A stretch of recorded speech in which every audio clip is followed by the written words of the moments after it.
Welcome to my YouTube channel. आज के lecture में डिस्कस करने जा रहे हैं क्लास 10th में टर्म 2 में जितने भी प्रीवियस ईयर के क्वेश्चंस आ रहे हैं, मोस्ट इंपॉर्टेंट क्वेश्चंस हैं, उन सब के बारे में हम डिस्कस करेंगे। सबसे पहला क्वेश्चन है explain how sex is determined in human babies. ये क्वेश्चन बहुत इंपॉर्टेंट है, कई बार पूछा चुका है। इसमें यह पूछा गया कि ह्यूमन बेबीज के सेक्स को कैसे डिटरमाइन करना, हमें पूरा प्रोसेस बताना है। इसका आंसर होगा फीमेल के पास क्या होता है एक्स एक्स, मेल के पास क्या प्रेजेंट होता है एक्स वाई। अब सेक्स डिटर्मिनेशन कैसे किया जाता है, क्रॉसिंग करते हैं जैसे दोनों के बीच में, ये पूरा क्रॉसिंग करके एक्सप्लेन करना पड़ेगा। एक्स वाई, देन एक एक्स इसका एक एक्स इसका, X X X Y X X and X Y. तो इसमें क्या होगा, ये क्या है गर्ल, ये क्या है बॉय, ये क्या होगा girl and this is boy. तो 50% चांसेस किसके होते हैं गर्ल्स के और 50% चांसेस किसके होते हैं बॉयज के। बट ये तो हो गया, बट सेक्स को अगर पूछा जाए कि बेबी के सेक्स को डिटरमाइन कौन करता है, बेबी के सेक्स को डिटरमाइन फादर करते हैं, मींस मेल करते हैं, क्योंकि फीमेल के पास तो same pair of chromosome present है, दोनों एक्स एक्स प्रेजेंट है, बट मेल के पास एक एक्स है और एक वाई है। तो ये डिटरमाइन कौन करता है, तो सेक्स डिटर्मिनेशन बेबी का कौन करता है male means father. The next question is blood related question है, पूछा जाता है a man has having a blood group, man का ब्लड ग्रुप ए है, उसने शादी की है ऐसी वुमेन से जिसका ब्लड ग्रुप क्या है ओ है, उनके कुछ बच्चे हुए, हमें बताना है कि उनके बच्चों का ब्लड ग्रुप क्या होगा। हम पहले इसके लिए जीनोटाइप लिखते हैं। ए के लिए लिखेंगे आई ए, ओ के लिए लिखते हैं आई ओ एंड आई ओ। एक तो ये फॉर्म होता है लिखने का, दूसरा तरीका ये भी होता है आई ए स्मॉल आई और इस तरीके से, ये दो तरीके से सेक्स को क्या किया जाता है लिख सकते हैं ब्लड ग्रुपिंग को। ये तो दो का हमने बता दिया, बचा क्या बी और ए बी का। बी का क्या होगा आई बी इस तरीके से भी लिख सकते हैं, आई बी स्मॉल आई ऐसे भी लिख सकते हैं। ए बी का क्या होगा आई ए एंड आई बी, बस ये दो तरीके से, ये सब जीनोटाइप। अब कोई भी क्वेश्चन आ जाए, दे दिया जाए फादर का बी मदर का ए बी, तो बेबी का क्या होगा तो हम आइडेंटिफाई कर सकते हैं। इसमें क्या था, इसमें मेल का क्या है ए है और मदर का क्या था ओ था। अब दोनों की क्रॉसिंग करके देखते कि बच्चे का ब्लड ग्रुप क्या आएगा, चाहे हम इस जीनोटाइप का यूज करें चाहे हम इस जीनोटाइप का यूज करें, दोनों में रिजल्ट सेम आना है। ए ब्लड ग्रुप, किसी का भी ब्लड ग्रुप कहीं भी लिख लो, यूनिट स्क्वायर बना के हम इस जीनोटाइप का यूज करके क्रॉसिंग करेंगे। आई ए स्मॉल आई देन आई ए, इसमें ये क्या हुआ आई ए क्या है डोमिनेंट है, स्मॉल आई रेसिव है, तो डोमिनेंट का कैरेक्टर एक्सप्रेस होगा, रेसिव का नहीं होगा, तो ब्लड ग्रुप क्या होगा ए। इसमें से ब्लड ग्रुप क्या आया ए, ये क्या होगा दोनों ही रेसिव है, दोनों आइडेंटिकल है, तो ब्लड ग्रुप ओ, इसमें से ओ, तो बेबी का ब्लड ग्रुप क्या आएगा ए आएगा या तो ओ आएगा।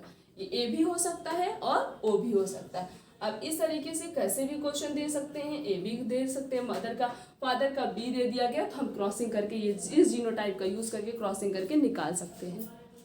Next question is what is meant by biodegradable waste material, give 2 example of biodegradable waste material. Biodegradable waste material क्या होता है, साथ साथ में इसका 2 एग्जांपल लिखना है।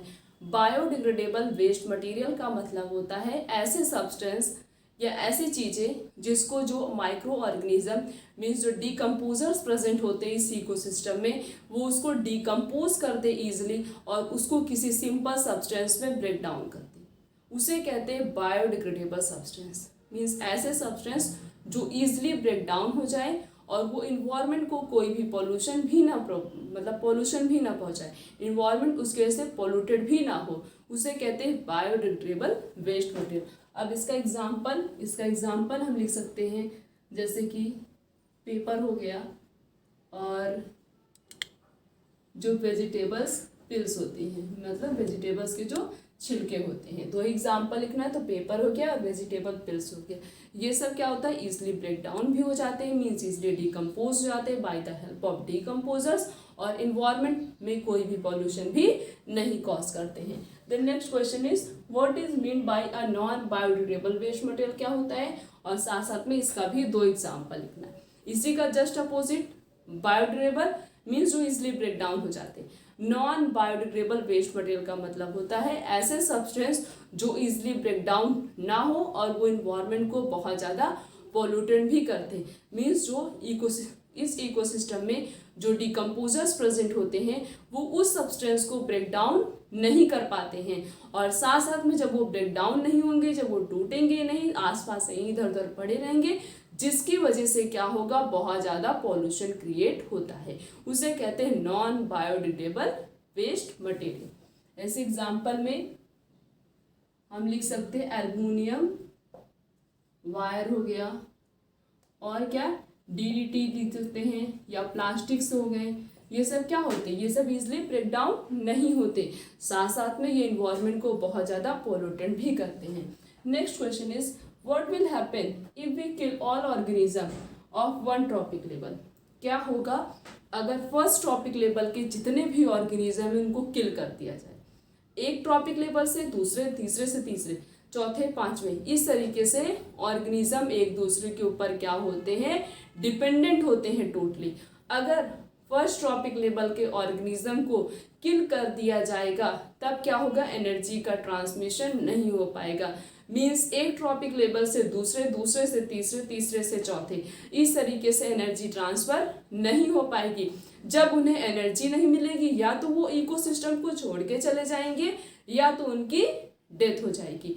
अगर फर्स्ट ट्रॉपिक लेवल के जितने ऑर्गेनिज्म हैं उनको किल कर दिया जाए तो जो सेकेंड ट्रॉपिक लेवल के ऑर्गेनिज्म होंगे उनको एनर्जी नहीं मिलेगी, तो या तो वो इकोसिस्टम को छोड़ के चले जाएंगे या तो उनकी डेथ हो जाएगी। ये सब इफेक्ट होगा अगर फर्स्ट ट्रॉपिक लेवल के ऑर्गेनिज्म को किल कर दिया जाए। Next question is what is food chain. Food chain का मतलब होता है चेन। ये क्या होती है, एक चेन होती है जिससे फूड का ट्रांसफर होता है। जैसे ये फर्स्ट टॉपिक लेवल पे हो गए, ये सेकेंड, थर्ड और फोर्थ, फिफ्थ, सिक्स, तो इस तरीके से क्या होगा, एक टॉपिक लेवल से दूसरे, दूसरे से तीसरे, तीसरे से चौथे, चौथे से पांचवे, एनर्जी क्या होगी, ट्रांसफर होगी। यही जो एनर्जी एक चेन के फॉर्म में ट्रांसफर हो रही, चेन के फॉर्म में एनर्जी का क्या हो रहा है, ट्रांसमिशन हो रहा है, इसे क्या बोलते हैं, इसी को बोलते हैं फूड चेन। एक ट्रॉपिक लेवल से दूसरे, दूसरे से तीसरे, तीसरे से चौथे, चौथे से पांचवे, इस तरीके से एक चेन के फॉर्म में जब एनर्जी का ट्रांसमिशन होता है इसे कहते हैं food chain. Next question is what is 10% law. इसमें पूछा गया कि 10% लॉ क्या होता है। 10% लॉ का मतलब होता है एक ट्रॉपिक लेवल से दूसरे, दूसरे से तीसरे में सिर्फ और सिर्फ 10% एनर्जी का ही ट्रांसमिशन होता है।